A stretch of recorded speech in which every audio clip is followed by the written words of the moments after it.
Thank you, Tim. Appreciate it.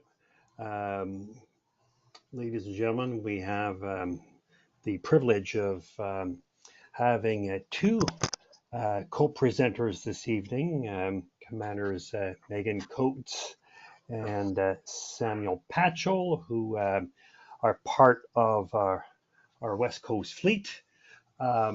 We also have MARPAC Commander Rear Admiral Chris Robinson, who's going to be looking over their shoulder, no doubt, as they present. I know, Chris, you're very proud of your two colleagues there. Starting with Meghan Coates, she hails from a place that I know, actually, St. Stephen's, New Brunswick, which is near Calais, in Charlotte County, where I used to go fishing in my younger days. She joined in 1999 and served, I think her first ship was Fredericton, and served on many other ships throughout her career. And interestingly, she became CEO of Regina, and following that, she was then appointed CEO of Vancouver, where in 2023, February actually, she deployed in August 2023 on Operation Projection and Neon in the Indo Pacific region, and she'll be sharing her experiences in that area with us this evening. And of course, Commander Samuel Patchell hails from the West Coast, North Vancouver. His first ship he served on is Charlottetown. He joined a bit later, I think it was 2001. He's also served aboard at St. John's, Preserver, Athabascan 3, and served on Vancouver, Charlottetown, and then in January 2020, he assumed command of Ottawa, where he deployed in August 2023 to the Indo Pacific region. So before I turn this over, again, please mute your mics, keep your cameras off, and we will encourage you to post your questions in the chat function like we normally do, so that both Commanders Patchell and Coates can do their presentation first, and then they will be taking questions. So leading off this evening will be Commander Meghan Coates. Over to you, Meghan. Thank you very much, Ray, for that introduction, and thank you, Tim and Ray, for having Sam and I here tonight. This is actually my first interaction with the NAC, and at the end of the month, I'll be talking to the branch here in Victoria about our deployment, so this is a good practice run for me tonight. I'm just going to bring my screen up and get it started. Okay, can everyone, Ray, can you see that? Yes, thank you. Okay, perfect. So, yeah, commanding officer of Vancouver. I'm actually only the commanding officer of Vancouver for another day and a half. We're doing a crew swap with Regina right now, so I'm actually coming full circle with Regina, going back to be the CO on Wednesday, and hopefully taking Regina out to sea after a very long and intense refit. Before I get into the slides, I just want to put into a bit of perspective how Vancouver started the deployment. So my ship's company was put together, I don't want to say last minute, but fairly last minute. They're a very junior, young ship's company, so there was a lot of energy, and I think they just nailed this deployment. So I'm very excited to present it to you, and just keep in mind that this is definitely not just me. There's another 239 sailors who were a huge success for this deployment. So here's what I'm going to talk about this evening. That picture that you see there, that's ship's company in Sasebo, Japan. And where we're at, if you've been to St. John's Harbor, we're kind of at the fueling jetty in St. John's, and you had to drive around. But the ship's company, it was actually one of their favorite port visits Not exactly sure why. Maybe it's just the vibe. A smaller city, a little bit slower pace, but it was one of our best port visits that we had. So here's a deployment overview. And what I really enjoy about this slide is all of the red lines and arrows. And I think it really puts it into perspective exactly where Vancouver was, where we operated, and we just bounced around Korea and Japan, staying in that East China Sea a lot. Another key thing to note on the right, if you can see the 107 training packages that was completed, that was a huge push. I had a bit of a force generation nexus to my deployment, and that in Busan we swapped out about 40 sailors at that time, and we still continued and still had the successes that we had. We do have reservists on board. Those trades were bosuns, naval communicators, cooks, and our human resources administrators.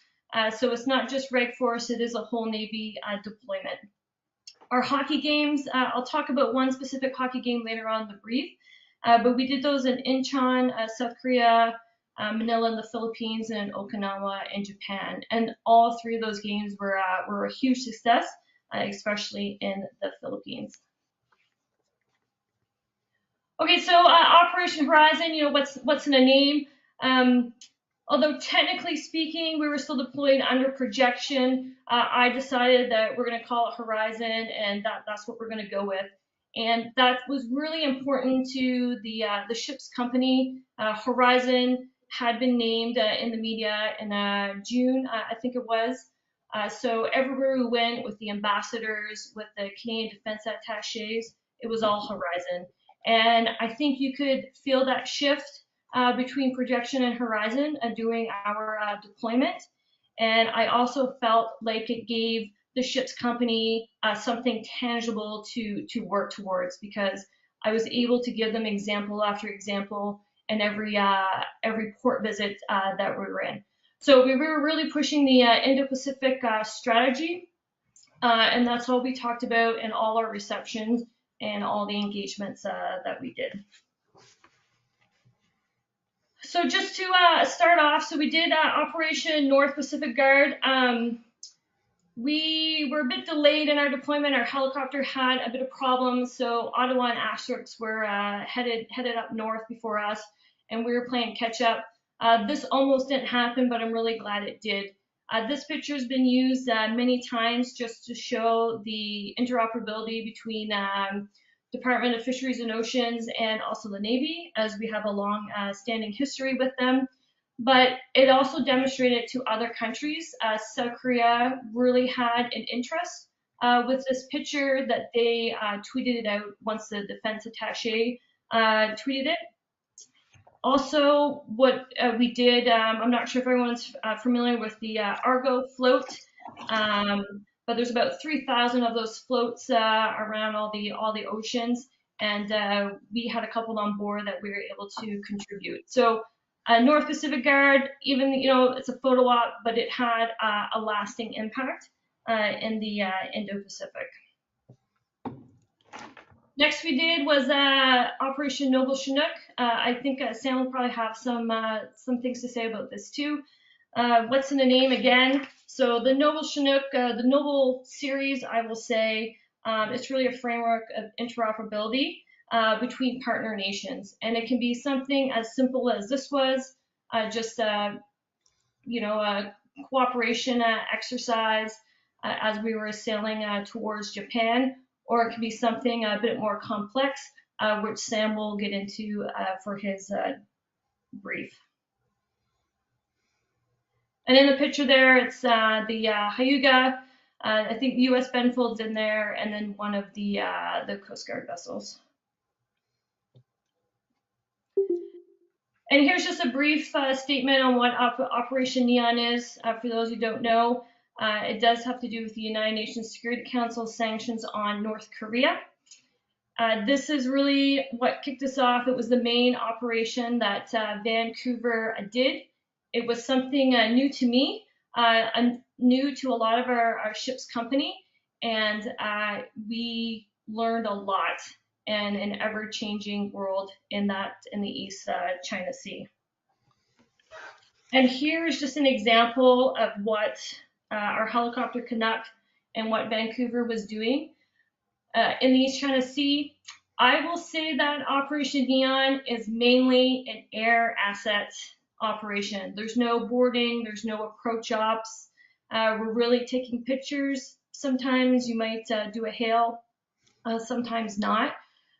So we learned very quickly that our forward presence with our helicopter was really important, and we were very lucky that Canuck had all kinds of flying hours, and we just had a fantastic maintainers for the helicopter that kept it going. Because Canuck's sensors are classified, it takes a while to declassify the photo, so that's not a photo of what we took. But we did find a number of vessels. We also we found one that probably hadn't been photographed in about 2 years, I believe, which was a really huge success. And also our CP-140s are also part of Op Neon. And so it was, I don't think we were able to get a picture of all of us together, but it was really nice to see another friendly face out there. So the East China Sea, the pattern of life. It was like we were in our second phase of our team training. So if you know anything about OTT operations, team training, the second one where everything's coming at you all at once, that's really how it felt day to day. And so there's a picture of a shadow there, one of the Genkai 2. We had about 15 shadows, always just, always rotating in and out. In the top picture with the red circle, that's us doing a RAS with the Japanese ship Tawada. And that's our shadow in the red circle back there. We missed the picture where they crossed the stern of us at about 500 yards to take pictures and take a look at Tawada and us. They're very interested in everything we do. Whether we did a forecastle transfer with a helicopter, diver deployment, also watch maneuvers, they would always get nice and close and take a look. So here's another example of the shadows. So us and Toowoomba, we met up really quickly to do some also watch maneuvers. We thoroughly confused our shadows. They're not as maneuverable as us. I think that goes to an experience level, but they were really confused, and at one point they kind of backed away a little bit. That came out, Gene, on your NAC, does it?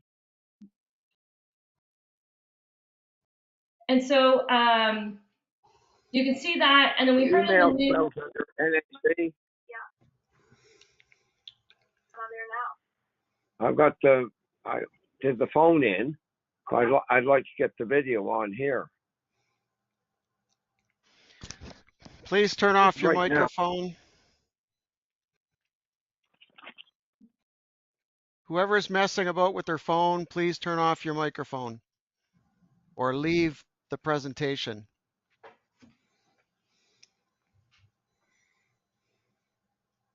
Go ahead, Megan. This stuff happens. That's no problem. So a couple weeks later, it was in the news. Everyone heard about Toowoomba had the incident with the activation of the hull-mounted sonar from their shadow when they were doing a diver deployment. And I think that really captures the hardship, the burden that COs have up there with having a shadow on you all the time, because you just don't know what's going to come next, and you don't know what's going to happen. And Australia has a very different relationship with China than obviously Canada has. So they're under very strict direction and guidance. So I was actually a bit surprised to see that in the news, because I talked to the CEO of Toowoomba beforehand in Busan. So it's very interesting to see that and it's unfortunate that happened to them. But you just don't know what's going to happen. And I think that's really the big takeaway up there. I got asked once about sleep impact and the mental impact of just having that shadow there all the time.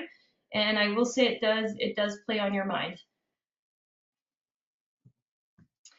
So I'm just going to briefly touch on this. So again, another article that came out was about the interaction with our CP-140 up north. That's General Huddleston. He came and visited us just after that incident in Okinawa. We had a really good conversation. That's my arrow on the left, and there's a coxswain in the background. But the general, he had a lot of questions, and especially about the employment of Canuck and what we were seeing and everything like that. Canuck did not experience anything like Sam's helicopter had or anything like the Aurora, thank goodness. But we took on a bit different strategy of how to handle hails from the Chinese than I think Sam had, in that unless they were doing something unsafe, it's just another helicopter or it's another ship around you. So Canuck took that presence, and I think there was only one time they really had to respond to another helicopter, but it just goes to show, again, that unknown. You don't know what's going to happen. You think everything's fine, and then the next minute they're doing something that's completely the opposite. So here, so this is just a screenshot of the East China Sea. So just to situate, you see this purple line just on the left. So that is territorial waters with a bit, a couple mile buffer in there. So that's Megan, how close. Megan, I'm not too sure if we can see your screen right now. You may have been Oh, bumped off. If was you it want to bumped check off? your Okay, share. no problem. Yeah, I can share again here. Yep.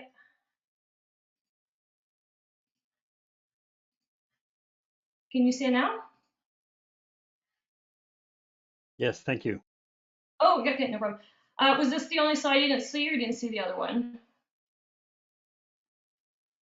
Oh, I think you're good. We caught that. Okay. Okay, perfect.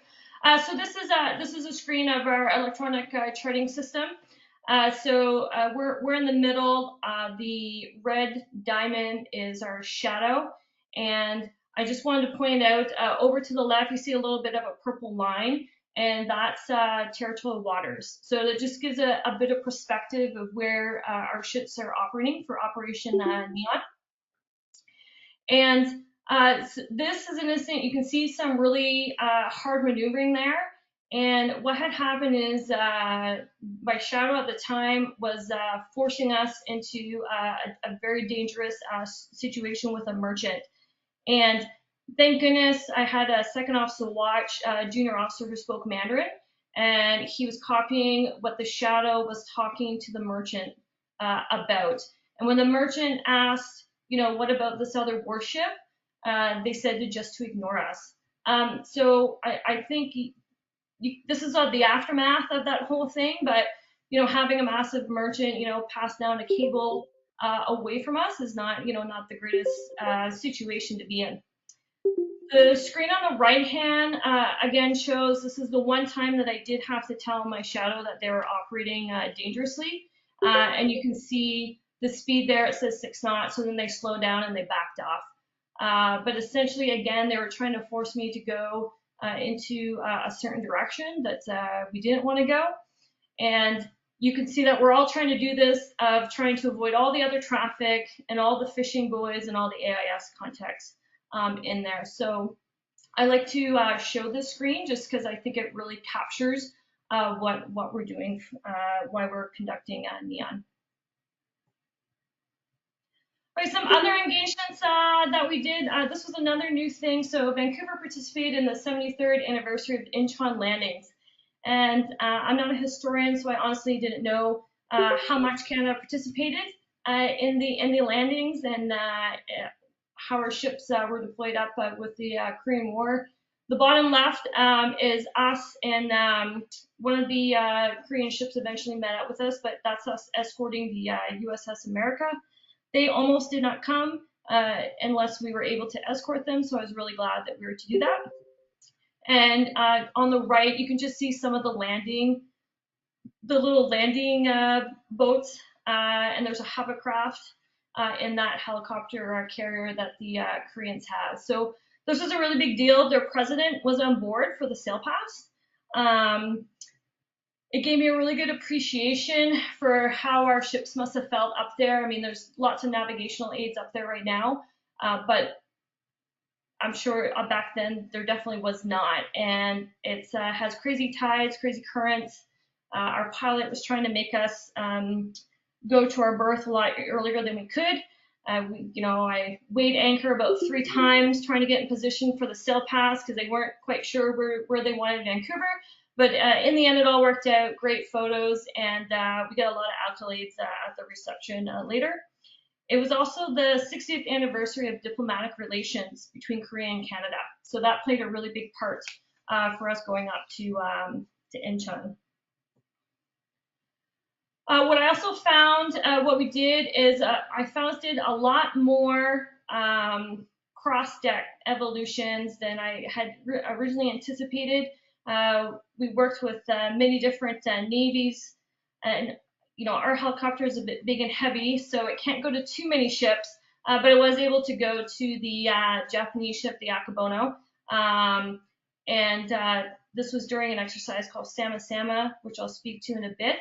But the Sea of Akabono and the Sea of Spana, we got really close during the shore phase, and so this was something really important for us to go and land on the Akabono. So again, it just goes to show what we're doing for the Indo Pacific and how important it is to our allies in that area. So I talked about that we played 3 hockey games. So this is in the Philippines. This hockey rink is on the top floor of the mall. I believe it's the biggest mall of Asia. The ice is awful. Everything is awful about it. But we played against the men's national team for the Philippines. And for the hockey world, you hear about Canada, but they're in the lowest division that can be. They're mostly a bunch of university students. They had the most spectators that they've ever had for their hockey program. There's about 200 spectators from the mall that came in, and they loved it. And it just really promoted that national team because they had won a gold medal in their division for the world. So this was really important. It was, again, something I kind of underestimated. That's the ambassador holding the blue jersey in the picture, and he loved every moment of it. I met up with him a few days later, and he talked about the impact it had and how grateful they were and just the media coverage that it got in that country. So here, just some other community outreach. Again, the Philippines, we did our charity work. Down on the bottom left is our reception with the Koreans, which was a huge success, and I'll get to. And then, of course, we got to go to the UN Memorial Ceremony in Busan. And the Admiral happened to be in Busan the same time as the ship, just by coincidence. And so, again, just another opportunity for us to get out and promote IPS. So I just showed you that picture, that Korean reception. This is a replenishment at sea with the Koreans. That came out of a conversation at a reception, and I give all my credit to my operations officer for doing this. It was starting to become a bit complicated. It turned on, turned off, and I almost didn't do it, but we pushed through it. We made it happen, and the French were very surprised. So the French have been trying to do this with the Koreans for quite a while now. The Koreans keep on canceling, so it was really really exciting. I love this picture. You can see the lines across, and the Korean replenishment vessel is half a meter shorter than a frigate. So that was also unique for me to razz with something about the same size. But it went fairly well. I wouldn't say it was our best razz, but it went fairly well, and that's just a huge success. So I hope we get to do it again. I hope another ship gets to do it if they're in the area. Here's another win for the Indo Pacific strategy. So again, that's our ambassador on the left. Where he got a meeting with the Philippine Defense Minister because Vancouver was in Manila. A few weeks after that, I got an email saying that an MOU that they were working on for about 2 to 3 years was finally signed. And that MOU was to allow Canada to participate in different defense serials such as gunnery, instead of just kind of being there for an exercise. So this was a huge win. I believe ADM Paul did the official ceremony or signing of it in January. So hopefully, I know things move slow, but hopefully that just allows us to interact with the Philippines a bit more. So we did 2 exercises on deployment. One is exercise Sama Sama from the Philippines. There's an ashore phase and a sea phase. So I had to not fight a little bit, but I really had to try to get the ship in a bit early so that the ship's company could have a couple days off, and then we would start the shore phase of Sama Sama because it was a lot of work. But those are just some of the things we did. In the top left, that's a chief from CJOC who is actually participating in Women, Peace, and Security. And that's Ottawa's AJAG officer who participated in the legal forum. And those were really the main shore programs that we participated in. So Sama Sama at sea, because we didn't have that MOU in effect that I just talked about, there wasn't really a lot that we could participate in. We really could only participate in search and rescue exercises. So every time the helicopter flew, it was to do search and rescue. So that's what we said. They allowed us to fly. Another big thing was that the Philippines are trying to get in the replenishment at sea business of how we do it by using the Stern method. So the U.S. has a vested interest in we did a lot of approaches, a lot of leapfrogs so that their ship COs could get used to it. I do not think there was any hookups this time, but they're trying to progress so that the Philippines and the U.S. can eventually do replenishment at sea. So that was another great success. And it was pretty much the Japanese ship Akabono and the British ship Spey and us just hanging out. Our second exercise we did was Annual X. You can see the 2 lightly colored frigates in there, and really glad to have Sam in the picture. That's where we all met back up again. So it was really good to see another friendly face there. Mainly focused on ASW. And I think Annual X is where you really get to see the Japanese culture, and they wanted to win. They really wanted us to go force to win, and I know Sam felt it a bit too, but we were zipping around everywhere that we could. It was extremely successful. Again, part of the culture, they named the last little exercise, I believe there's Maple Leaf, I think it was called. Did some funky maneuvering that looked like a maple leaf for the exercise, but they were really grateful, and I think really, I don't want to use the word surprised, but excited. I would use that we were doing very well, both Ottawa and us, going up against the aircraft carrier. So I'm going to move away from the operation part a little bit and just talk about people. So as I talked about before, Vancouver, our crew kind of came together a bit last minute. I had that force generation nexus to it, and that's really to try to get people through their packages and their at-sea qualifications. That's really from the COVID era. And so we swapped those 40 people out. And of course, we pretty much had to do like a mini readiness for the couple of days coming out of Busan to make sure we're all on the same playing field. But I had 167 that I would call my core crew, and They were not swapped out. They were there no matter what. And then our fourth generation would just augment. And you can see the little table at the bottom there. That just shows all the different trades and how many qualifications that we really got through.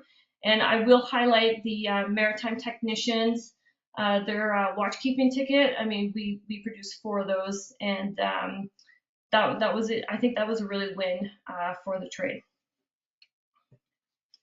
So social media, I know we all know what social media is. I will say, I think videos are working much better than static pictures, and you can see our, again, marine technicians, over 40,000 views.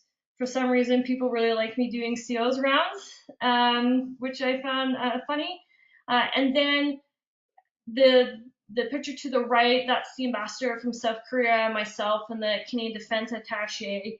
And that picture went viral as well. It was an article and the picture written in a New York Times equivalent paper in South Korea, just showcasing women in security and defense. So again, another success from social media. So that's pretty much what I have for tonight before Sam goes. But I just want to leave everyone with a couple of final words. The first is that, the world is changing, and it's changing really fast. And I know my operations department really felt it. They saw it, and I think it opened everyone's eyes. Also, I talked about the unknown. There is no slow day in the East China Sea. It went by so quick and at a blink. But we did a lot. We just didn't, it wasn't just Neon, the 4th generation Nexus, doing forecastle transfers, diver deployments, all the exciting stuff that sailors want to see. But the deployment was not all great. I did have to do, unfortunately, had to do 2 medevacs in the East China Sea. One to Korea, one to Okinawa. Both sailors were fine, but that was a lot as well. And when you're dealing with shallow water and fast speeds, things just go a little bit slower than you anticipate. But overall, the deployment was a huge success. Definitely a highlight of my career. It was great. I gave medals out to a bunch of Sailor 3rd class and Sailor 2nd class just the other day, and had big smiles.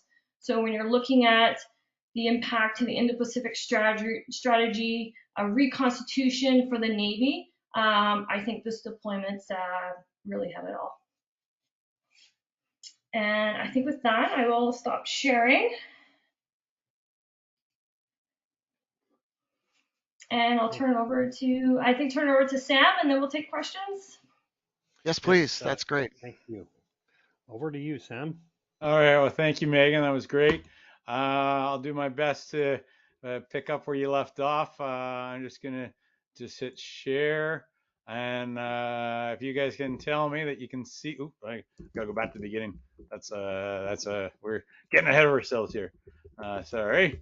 So here we go. Slide number 1. Sorry, I was checking my slides. Can everyone see the front slide there? Yes. Okay. Yep, you're good. All right. So yes, pick up Meghan and I. We left in August together, and with Asterix in tow. Pretty exciting time. I've been in command since so before COVID. I took command. So I've been jonesing for a while to get going.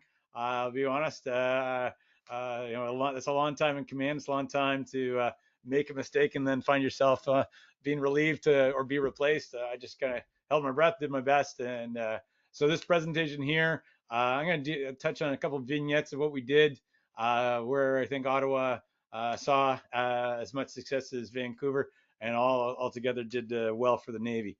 So you see here our area of operation.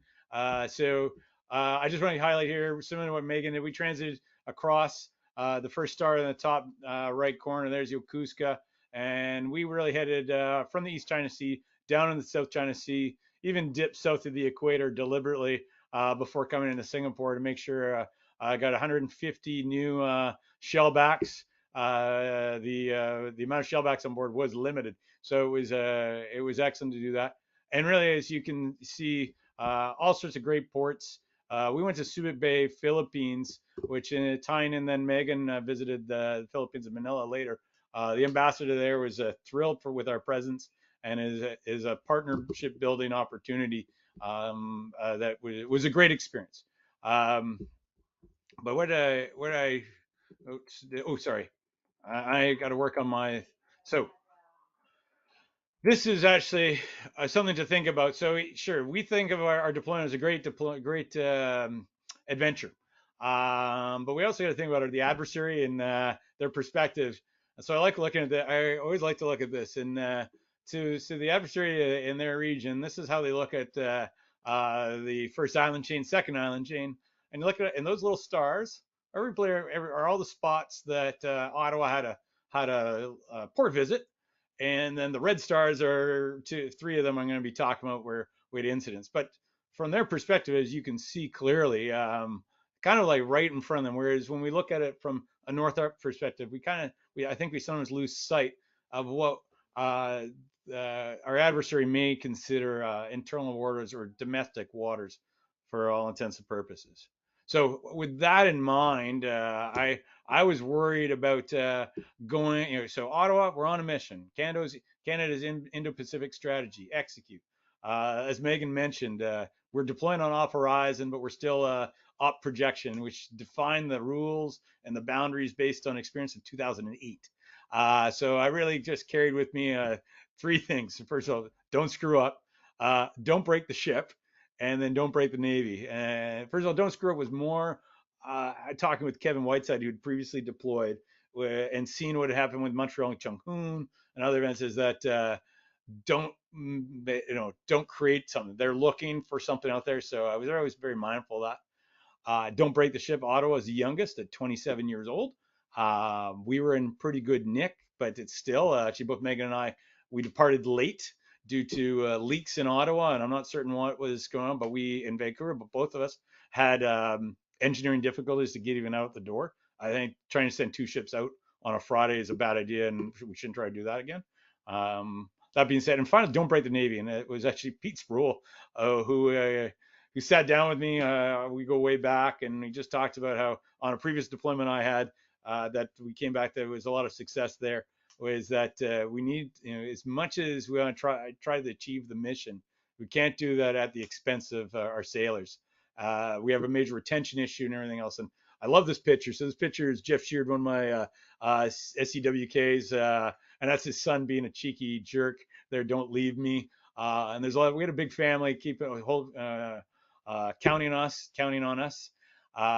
Finally, though, one thing I faced a lot of different challenges throughout the deployment, and I always carried with me the little acronym you see there, LICE-IA. Now, you may know what it means, the sailors now all in Ottawa know what it means. It was a way to remember something. I'll share it at the end. But I carried with that. So no matter what the problem, I knew I would face all sorts of stuff I didn't have the answer for. That just kind of helped guide me through that. So don't screw up. The F is silent. Don't break the ship, and don't break the Navy while you're doing it. So transit across was great. Lots of training, doing RASs. You have Asterix, Vancouver. They were able to join up. We're just for those that are Navy fans. We got the ceremonial gun. Have to get it ready because we're going to be firing it on arrival in Japan. I can tell you now, though, having brought it on board, being ready to use it, nobody in our entire trip wanted us to use the ceremonial gun on arrival or departure or for any other reason.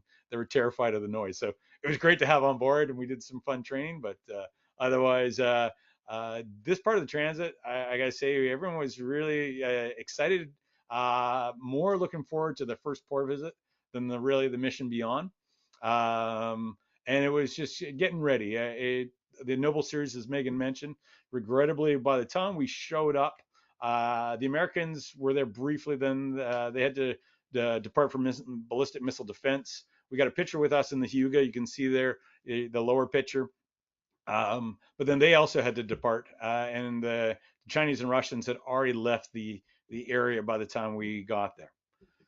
So I'm going to talk about really three three events that a couple were in the news. The first was the big one was our Taiwan Strait southbound, which was post our arrival in Yokosuka. So preamble, as it is in this picture, Meghan and I both arrive in Yokosuka, Japan. Big ceremony, and there's a couple media. I don't know, Meghan, you maybe I'll hop into. I don't know how. We weren't quite ready. We had a media scrum in Ottawa, and first question was right into when are we going through the Taiwan Strait. There were 35 reporters, and it really struck me then was the seriousness of or how they see this, and not every nation does that. The bottom left picture there is me doing my best not to shit my pants, trying to just stay focused. Like this is the day we were getting ready to go. I just attended a briefing on Ronald Reagan about where this was the pre-brief to the 1-star for the transit that would then be briefed to the 3-star later, and it highlighted sometimes the micromanagement that we see of, but also the importance the U.S. puts on these kind of activities and interactions. Top right there, you can see in the black one at the left. That's my my public affairs officer losing her hair, trying to keep David Common in check. This was actually taken during our transit of the Taiwan Strait, where he was fishing for, looking for something that was. There wasn't actually anything to report, and I'll get to that in a sec. Because he thought it was all about what had happened with the Chung Hoon. And for those who don't know, Montreal and Chung Hoon were northbound. Chung Hoon was the lead. And then there was a close interaction with a Chinese vessel that forced they crossed their bow just over 200 or just under 200 yards. In this case, we were heading the opposite direction with Ralph Johnson, and we transited southbound. So I'll show. This is really what actually took place. So we approached from the north, transit along. Due to just the region itself, we had to cross into the contiguous zone, Chinese contiguous zone.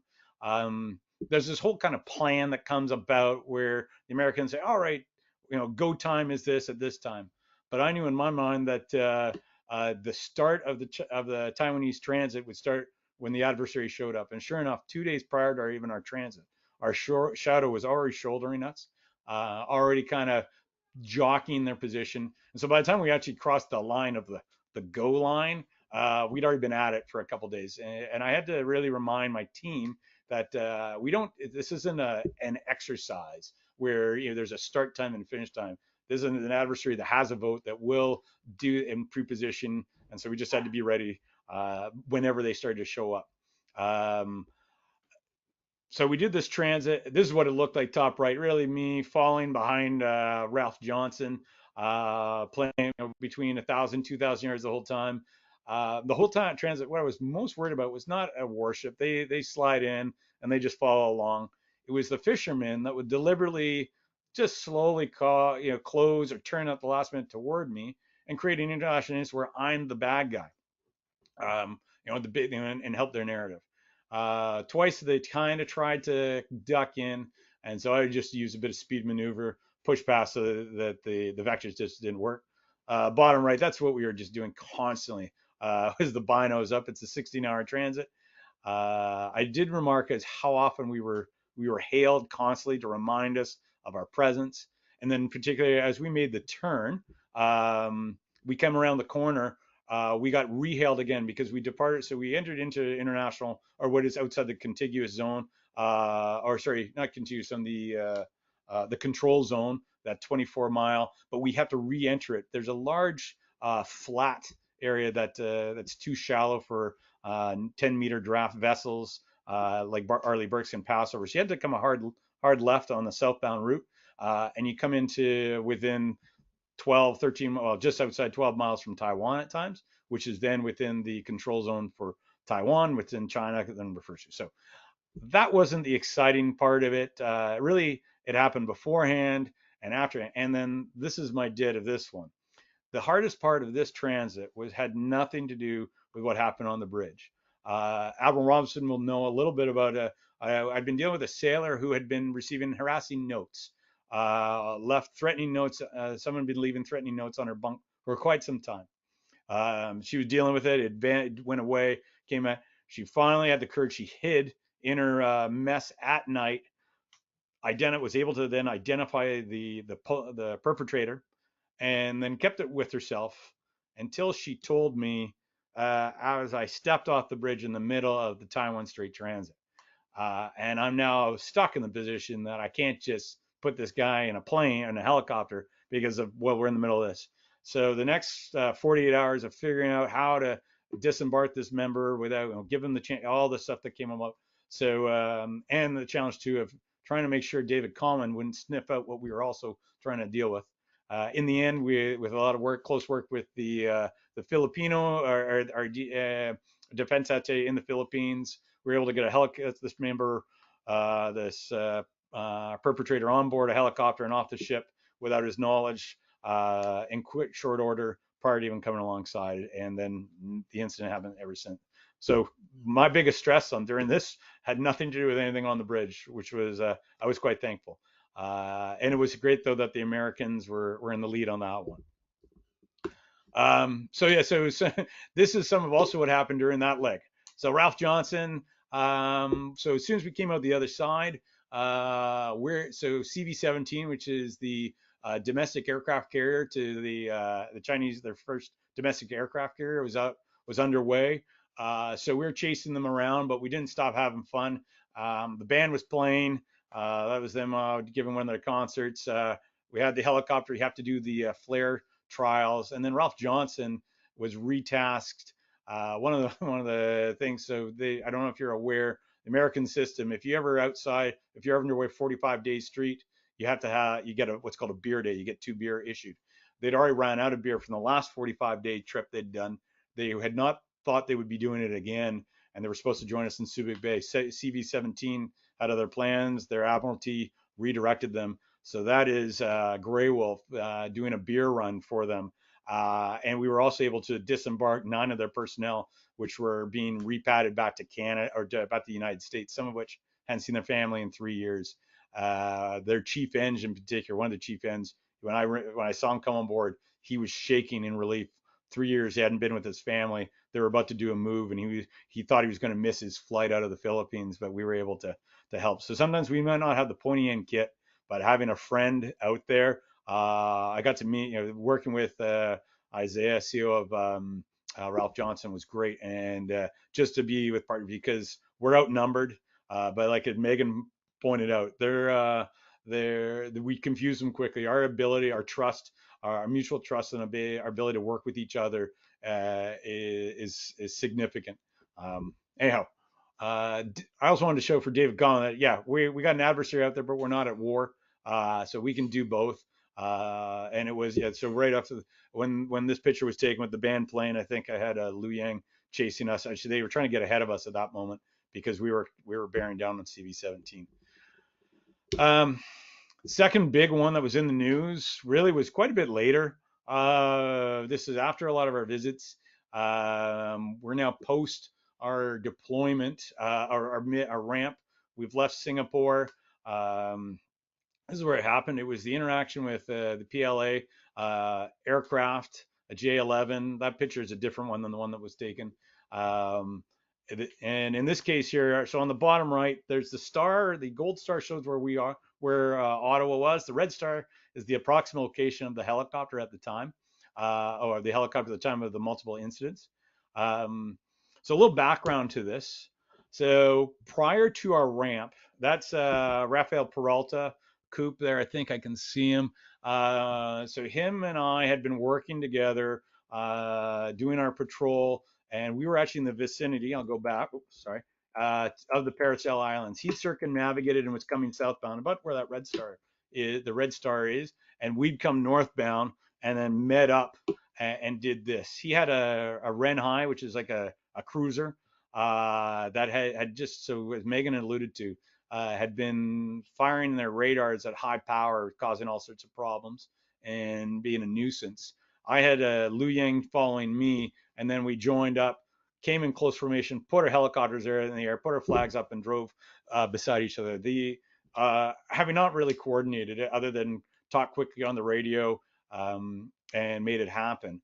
It was absolutely shocking to our adversary. They weren't sure how to maneuver. It just they kind of got confused who was now tailing who, and it was great. And that happened at the Red Star, but that was before there weren't any submarines there.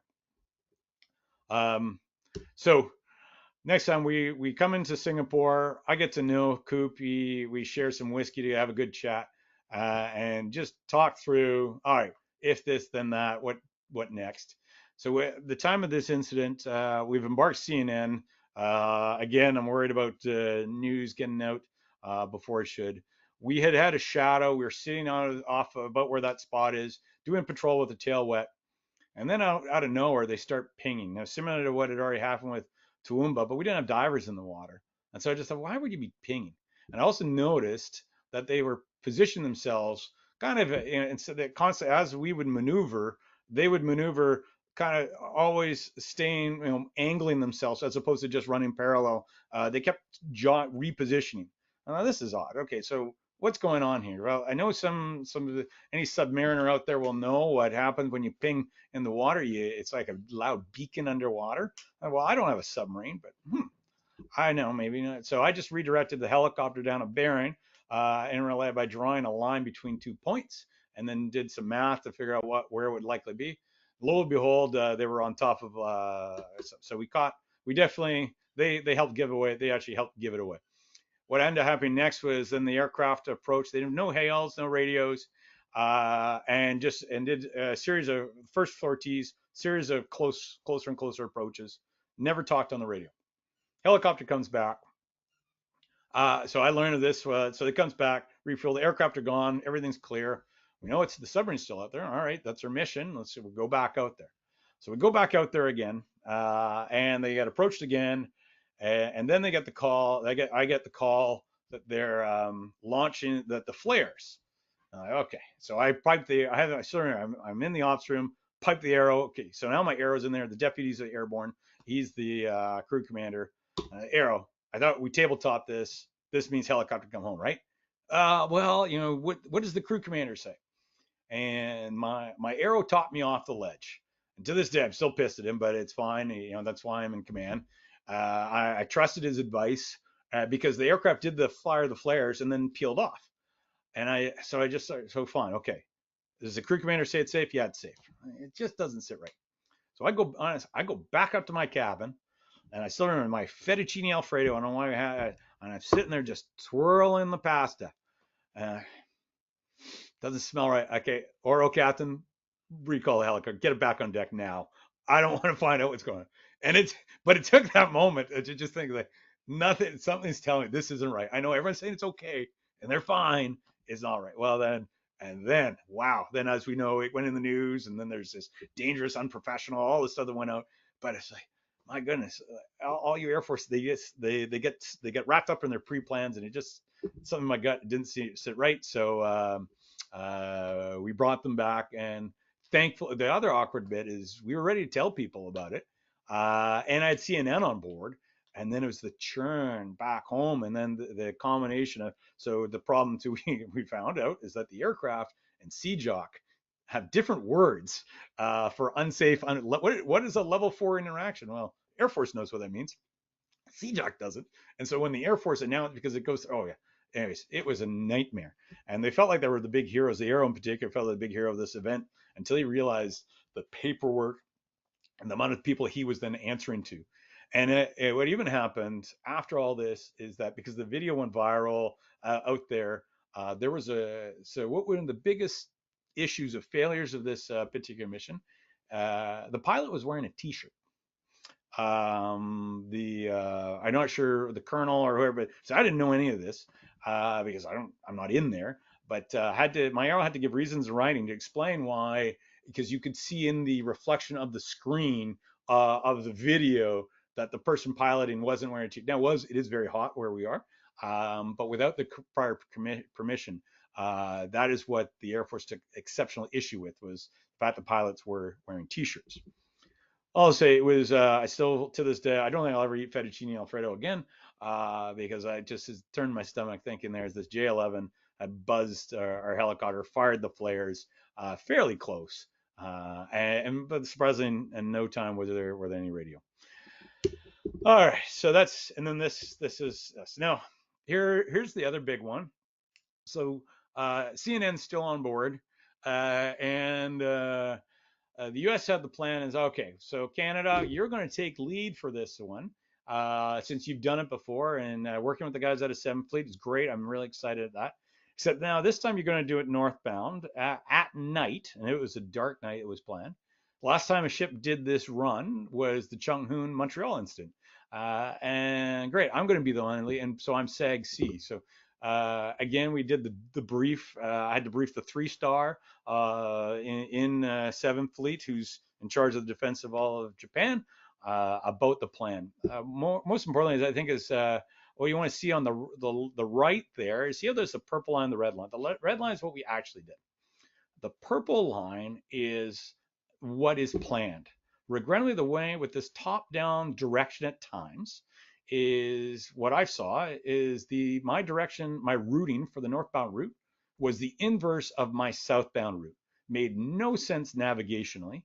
And if you were to blindly follow this, it's like driving on the wrong side of the road, and likely could create an incident like what happened with the Chung Hoon, where you're driving at China instead of kind of favoring the right-hand side of the channel. On this particular one, so thankfully, CNN, he was great. He'd never gone in my way. New York Times was also on board. Rafael Peralta, so they were really jonesing for another Chung Hoon Montreal incident. But for me, I wanted to avoid that. We made it abundantly obvious where we were headed. We drove at 10 knots on a northbound from basically the Philippines north, headed towards what was clearly indicating I'm headed for the Taiwan Strait. So you got all the time in the world. The other one too is that my team had booked, so Stalwart really wanted to RAS between when we had a port visit coming up. And then the Americans have this time gates where you have to go at these time gates. And so which one is it? Do I have to be when I start and finish, or is it just when I start? So thankfully they said, no, just cross it, just do this at night. But once you start it, you can exit any time. What I did end up doing is, as my shadow and Meghan probably taught you, they typically sit between 2 and 3 miles off you. And so I forced them onto basically having to drive over that patch, which then widened the route. And then we drove and then started to put on the speed. And once you get in a stern chase, it's a losing cause. There's a handoff that occurs about halfway. And then when that happens, the shadows, we have a series of them sit off of China. They have a choice to make: either ignore us or drive at 30 knots through their own fishing fleet to try to keep up. So by putting on speed and hanging right, it made their problem go away. And then thankfully, this is what it looked like.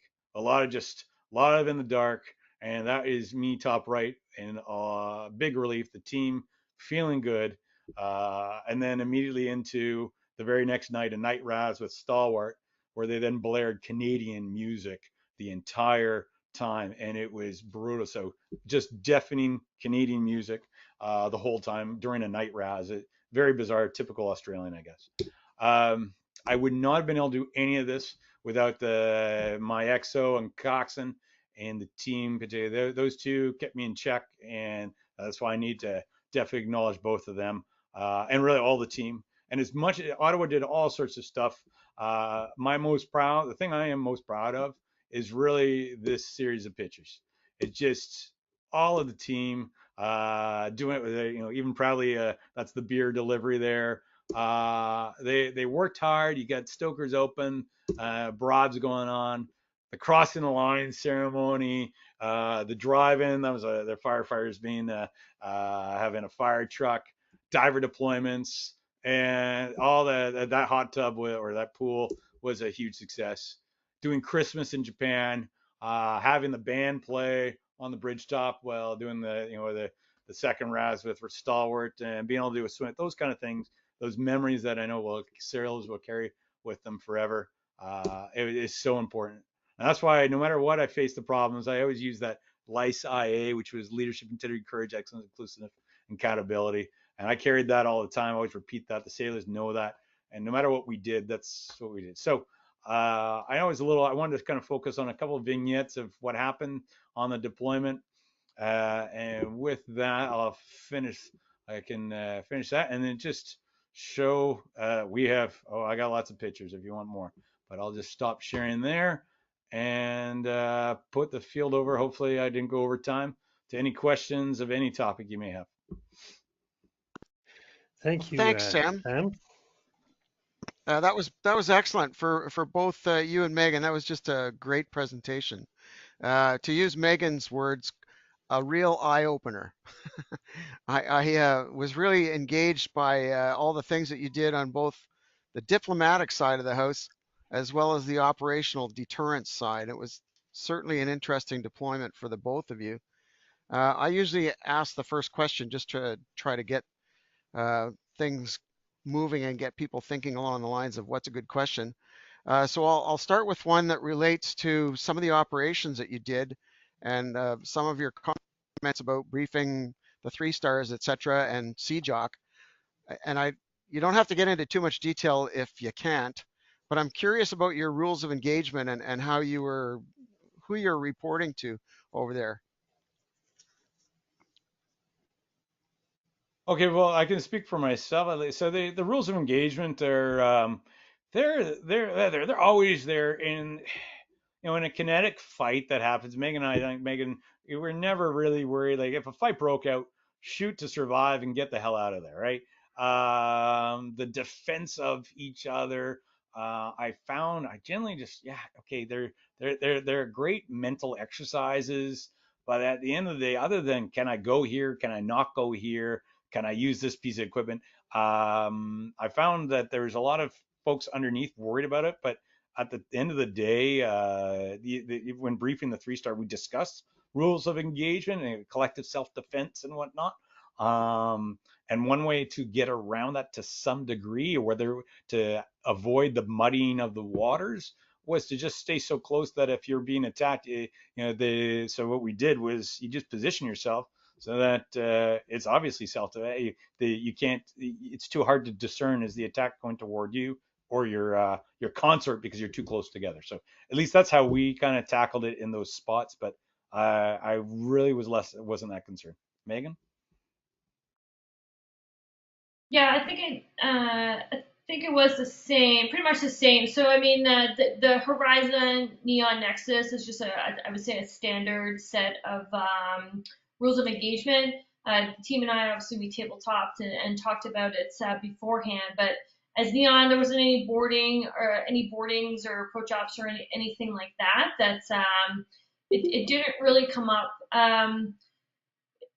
We talked a lot about drones, how to deal with drones. Drones is a big thing. I didn't touch on it in the presentation, but when you look at rules of engagement, what you can and cannot do more on the side of the law, that's a very difficult place to be in. So that all kind of falls under the nexus, but I think Sam's right. I mean, we had our standard ROE, always have self-defense, and we just went with that. Okay, so a little bit of a different angle to that question. Did you remain under Canadian operational command through CJOC, or did you ever chop over to, for example, the American 3 Stars organization? Well, I know I chopped over to 7th Fleet. When Okay. we were they were upcom of us through our entire time in the South China Sea, so that I could be in command of the group of the SAG for the northern and they were in command of we were completely chopped over, which then caused problems because they have different paper. The messages that we report are different than the ones to CJOC, and then CJOC got upset that we weren't submitting the right reports. No, we are. We're now under somebody else's authority, and they require these reports, not the ones you want. And oh yeah, I don't know, Megan, for you.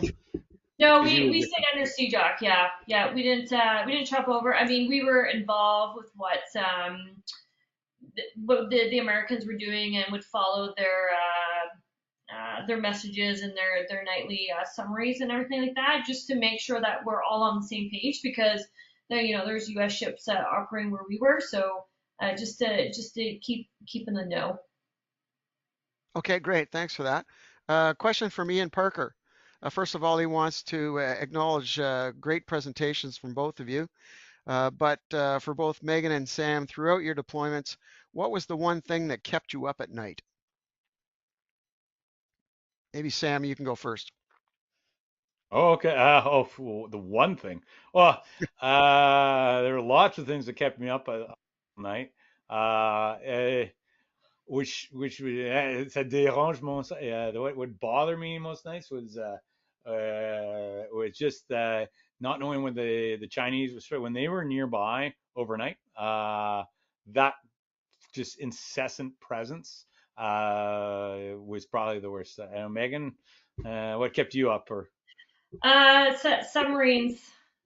ah, Yeah. So that kept me up. So before I deployed for my intelligence team, I made it very clear that was my area of focus was submarines. We know about the shadows. You can see aircraft coming at you. That's not a problem. But being in a different part of the world, that was also a new part that I've been in, and not knowing how they operated, what they do, how many's out at the same time, because you're always being watched, and I know they're out there, and also it's as I mentioned before, it's very shallow water, so we don't do shallow water ASW. So we don't really have a lot of self-defense when it comes at that. Not that we really needed it, but sleep with that one eye open. What are they actually watching? What imagery are they capturing? Yeah, so submarines kept me up a lot. Understandable for sure. Um, I was taken by the slide that you put up, Megan, about the training aspect of your deployment as well. You qualified a number of people in a number of different areas, obviously engineers, bridge watchkeepers, and that sort of thing. Is that pretty typical of a deployment these days? It's unknown. Sam had his full crew, pretty steady. I mean, there is some movement. I believe Vancouver, who's deploying next from this, they are going to have the same construct as I did. One of the really key pieces of that is we did a lot of patrolling in an op box, which allowed us to have the opportunity to force a generate. Exercise Sama is super basic. We were kind of left on our own, so we're able to do a lot there as well. But if you look at what Sam showed, he was going from point A to point B all the time, and so that takes away a lot of opportunity. So I am curious to see the success that Vancouver 3 is going to have this year in their deployment, since they're going to be under the same crewing construct where you have those 167 people, and to see the rotation of sailors that get through. So I know we put a really big dent in the training that needs to happen and the progression of careers. It wasn't easy, right? Like coming out of Busan, you put on starboard helm and we're going to port. So there's a lot of that at the very beginning, and that comes from those 40 sailors being put into their jobs, not going through the training process and the tiered readiness process. That they're figuring out how Vancouver does stuff. and Megan, I had too. So yeah, I was the fully crewed ship. That's not 100 people or 200 plus that are fully trained. We had to generate just as many. The amount of NET packages, BWKs, SEWK. I think I got 2 SEWKs, and I just didn't have that, but we had, and that's really the model. It's trying to, I think, help CJOC comprehend that ships uh, shall force generate while on operations to the best of their abilities. I look at the problem like a paradoxical and that you can't. It's not one. It's not either or. It's and. It's trying to do both to the best of our abilities, and only when captains like Megan and I who are in there can actually say, okay, during this time, it's a good opportunity. But the problem is these planners back home at times. Meghan was designated the fourth generation ship, and I was generated the HR ship because the adversary is only is going to understand that, and then we stick her in her crew in the East China Sea. It's mind-boggling. So I think we need to get away from the fact that we either force employ or force generate. We did as much force generation as Meghan was able to do in where we could, and because you don't do either or. And then you start to get a bit more comfortable, or you adjust based on the Chinese presence and whatnot, or wherever we happen to be. Yeah, Sandy reminded me of one thing on that is that it's not a mystery about our crewing issues right now with the ship, especially on the West Coast. So um, when you're looking at that, whether it's 240 or 167 or any number in between, I had to really teach the team that it's not about rank and in a position, it's about a qualification. And so when you look at a ship's company from that lens, it changes a lot. It gives you a lot more opportunities for junior people to shine and to step up in roles. But what I did was make sure that C training got the thumbs up, that person who might not uh, be junior in rank but have a qualification, that they got that thumbs up for it. So it's just a different lens to look through. Okay, great. Thanks for those comments.